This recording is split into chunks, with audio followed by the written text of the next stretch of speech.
Hema committee report ഈ Hema committee report ഒന്ന് രണ്ട് ദിവസമായി. അപ്പോൾ ഞാനിതിപ്പോൾ റിപ്പോർട്ടൊന്ന് പഠിക്കട്ടെന്ന് വിചാരിച്ചു. റിപ്പോർട്ട് പഠിച്ചിട്ടുണ്ടെങ്കിൽ പറയണില്ല, അല്ല എന്തെങ്കിലുമൊക്കെ കാണാൻ പറഞ്ഞിട്ട് കാര്യമില്ല. അപ്പോൾ ഈ ഹേമ കമ്മിറ്റി റിപ്പോർട്ട് ഇന്നൊന്നും വരേണ്ട കാര്യമൊന്നുമില്ല. ഇതൊക്കെ പണ്ട് മുതലേ മലയാള സിനിമ ഉത്ഭവിച്ച സമയം മുതലേ വരേണ്ട റിപ്പോർട്ടുകളാണ്. ഇത് എന്തുകൊണ്ട് ഇത്രയും വൈകി?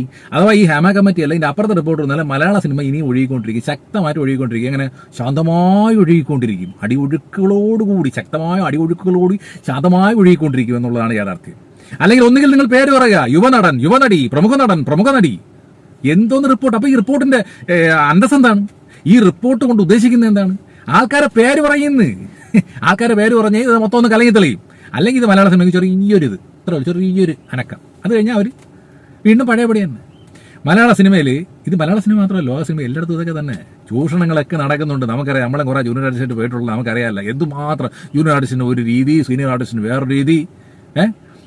ഇത് മറ്റേത് ഓരോ 2-4-5 മാസമൊക്കെ ഓരോരുത്തരുടെ റൂമുകളിലും മറ്റും സെറ്റ് ചെയ്ത് കഴിഞ്ഞിട്ട് എല്ലാം അടിപൊളിയായിട്ട് സെറ്റ് ചെയ്തെല്ലാം കഴിഞ്ഞിട്ട് 1-2 ചാൻസ് കിട്ടും, അടുത്ത ചാൻസ് കിട്ടില്ലെങ്കിൽ ഉടനെ പീഡന പരാതി. എന്ത് പീഡനമാണ്? അല്ലെങ്കിൽ നോ പറയാനുള്ള കഴിവുണ്ടോന്നേ. ഒരുത്തം വാതിൽ മുട്ടിക്കഴിഞ്ഞാൽ നോ, ഇറങ്ങി പോടാ എൻ്റെ ഇതിലേക്ക്, എനിക്ക് സിനിമ ഇല്ലെങ്കിൽ വേണ്ടേ, അല്ലെങ്കിൽ നല്ല അവസരം ഉണ്ടേ, എനിക്ക് കഴിവുണ്ടേ, വേറെ സിനിമയിൽ അഭിനയിക്കാൻ കഴിവുണ്ട്, ഞാൻ അഭിനയിച്ചോളാം എന്ന് പറഞ്ഞാൽ ആ ഒരു ഇത് മതി. ഇതെന്ന് വെച്ചാൽ മറ്റൊന്നുമല്ല, എല്ലാം സെറ്റ് ചെയ്ത്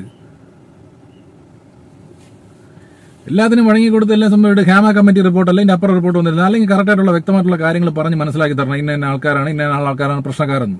ഇതിപ്പോൾ എല്ലാവരും പ്രശ്നക്കാരെന്ന് നമുക്കറിയാമല്ലോ. ഇതൊക്കെ ഇനി ആ റിപ്പോർട്ട് വന്നാൽ ഇതൊക്കെ തന്നെ കാര്യം. അല്ലാതെ എന്ത് ഹേമ കമ്മിറ്റി റിപ്പോർട്ട്? നിങ്ങൾ അതിൻ്റെ പറയും.